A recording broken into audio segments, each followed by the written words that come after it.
ගොඩක් ආදරෙන් ඔයාලා හැමෝම අපේ channel එකට පිළිගන්නවා. ඉතින් අද කියලා දෙන්නෙත් ගොඩක් රසවත් රෙසිපි එකක්. රුලන් වලින් රසවත් කෑමක් හදාගන්න විදිය තමයි අද කියලා දෙන්නේ. ඔයා channel එකට අලුත් කෙනෙක් නම් subscribe කරලා එකතු වෙන්න. එහෙනම් අපි වීඩියෝ එකට ගිහින් බලමු කොහොමද මේ රුලන් එක හදාගන්නේ කියලා. මම මෙතෙන්ට අරන් තියනවා රුලන් ග්‍රෑම් 250ක්. ඊට පස්සේ සීනි ග්‍රෑම් 250ක්. පොල් ග්‍රෑම් 100ක්. බටර් මේස හැන්දක්. බටර් හරි මාගරින් හරි. එනසල්ලට 4-5ක් හොඳට කුඩු කරගෙන පොත් අයින් කරගෙන තියෙනවා. ඊට පස්සේ ලුණු වතුර ඔය ටික තමයි මුලින්ම ඕන වෙන්නේ. දැන් මම මේ විදිහට භාජනයක් රත් කරගෙන තියෙනවා. රුලන් ටික බැද ගන්න ඕනේ. මහ ගොඩක් බදින්න ඕනේ නැහැ. විනාඩි 5ක් විතර බැදගත්තාම ඇති.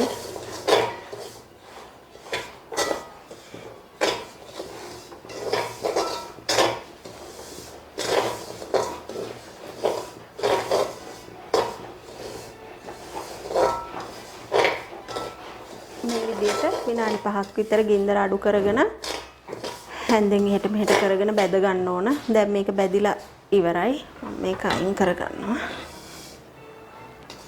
මම දැන් මේ භාජනයේටම පොල් ටිකත් දාලා බැද ගන්නවා.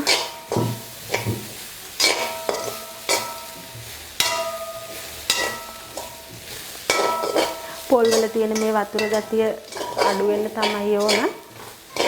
තෙතමනේ අඩු වෙනකම් පොඩ්ඩක් මේක රත් කරගමු. මේ විදිහට පොල් ටික බැද ගන්න ඕන. පොල් ටික බැද ගන්න එකෙන් කෙරෙන්නේ මේ පොල් වල තියෙන තෙතමනේ නැති කරගන්න එක. මේක දුඹුරු පාට වෙන්න ඕනි කියලා එකක් නැහැ. දැන් මේ පොල් වල තෙතමනේ අයින් වෙලා තියෙන්නේ. මේ හොඳට ඉහිරෙනම පොල් ටික මම මේ වෙලාවේදී පොල් ටිකත් අයින් කරගන්නවා. දැන් කරන්න තියෙන්නේ සීනි ටිකක් කැරමල් කරගන්න ඕනේ. මේ විදිහට සීනි මේස හැඳි දෙකක් විතර දා ගන්නවා. වතුර මොකුත් දාන්න නැතුව ওই විදිහට කැරමල් වෙන්න අරින්න ඕනේ.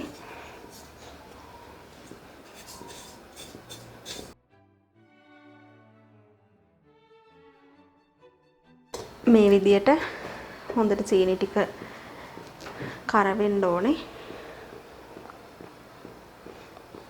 එහෙම වුණ නැති වුණොත් ඒ කියන්නේ කැරමල් කරගත්තේ නැත්නම් අපේ රුලන් එක සුදු පාට තමයි තියෙන්නේ.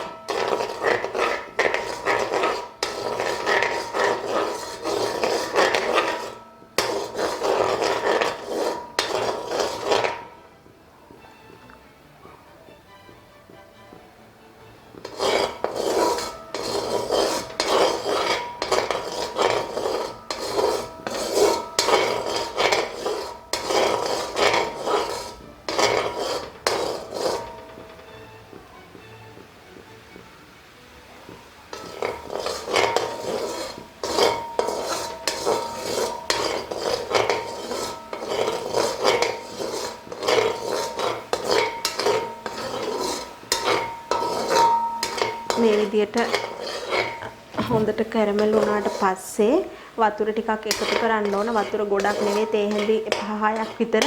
උණු වතුර හරි ඇල් වතුර හරි කමක් නැහැ. පරිස්සමින් තමයි වතුර එකතු කරන්න ඕනේ.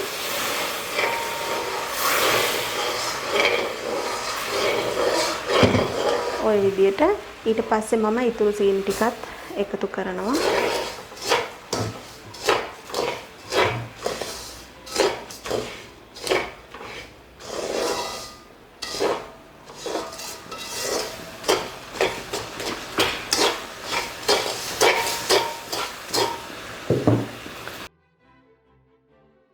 දැන් මම කුඩු කරගත්ත එනසාල ටික එකතු කරනවා.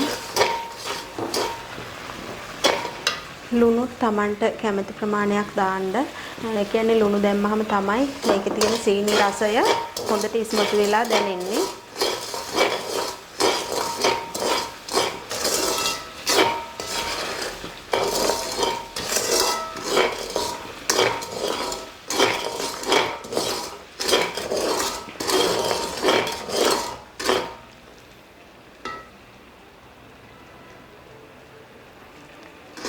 සීනි ටික දිය වෙනකන් මේක හොඳට උණු කරගන්න ඕනේ.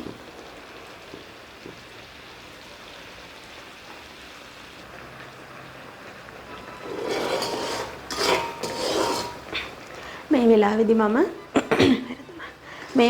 මම ට්‍රේ එකක බටර් ටිකක් ගාගෙන තියෙන්නේ. අපි දැන් මේක හදලා ඉවරනාට පස්සේ තුනී කරගන්න ඕන නිසා අපි මේ වැඩේ පටන් ගන්නකොටම ට්‍රේ එක ලෑස්ති කරගෙන හිටියහම පහසුයි.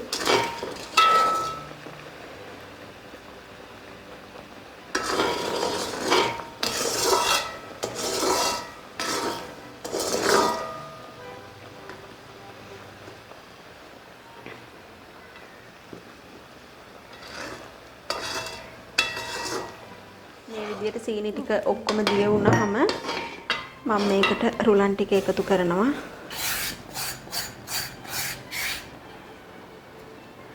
ඊට පස්සේ පොල් ටික ඒත් එක්කම බටර් ටිකත් එකතු කරනවා.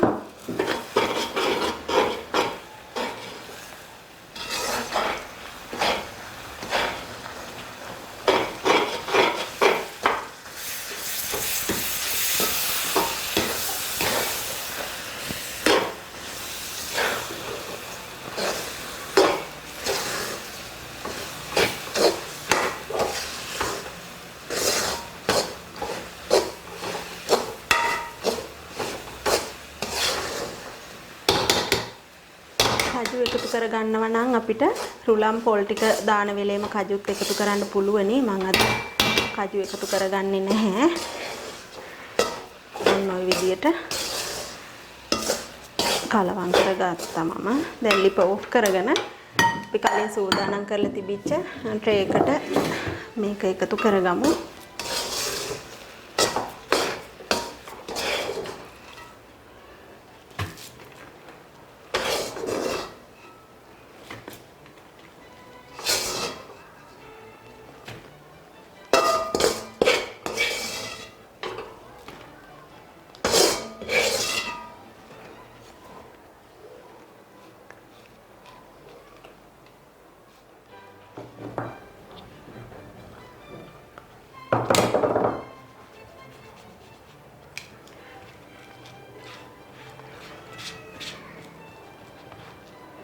මේ විදියට බය නැතුව තුනී කරගන්න පුළුවනි. මේක කැට ගැහෙයිද අපිට කපා ගන්න බැරි වෙයිද කියලා හිතන්න ඕනේ නැහැ. අපි මේ තුනී කරද්දි මෙහෙම ඇලෙන්නේ මේකේ බටර් ගා ගන්න මට බැරි වුණ නිසා මම අනිත් පැත්තේ ගාගෙන තියෙන්නේ.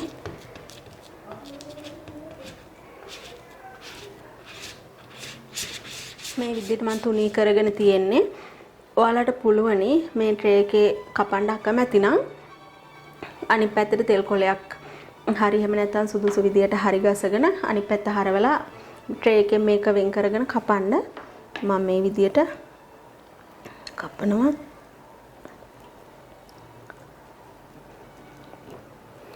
අපිට මේක කපන්න පහසු මේ විදියට ටිකක් පරක්කු වුණත් අපි මේක දැන් ට්‍රේ එකට දාගෙනත් විනාඩි 5ක් විතර ගිහින් තියෙන්නේ. ඒක පහසු වෙන්න හේතුව තමයි අපි මේකට බටර් එකතු කරගත්ත හින්දා. බටර් එකතු කරේ නැත්නම් මේක කපන්න හරි අමාරුයි. ඔන්න ඔය විදිහට දැන් කපාගෙන තියෙන්නේ. අපි මේක නිමුණට පස්සේ ට්‍රේ එකෙන් අයින් කරගමු. මම මේ ටික දැන් මේ ට්‍රේ එකෙන් අයින් කරලා පිඟානෙන් තියාගන්න යන්නේ. තාම හොඳටම නිමිලා නැහැ. තව පැයක් විතර ආවි මේක හොඳටම නිවෙන්න.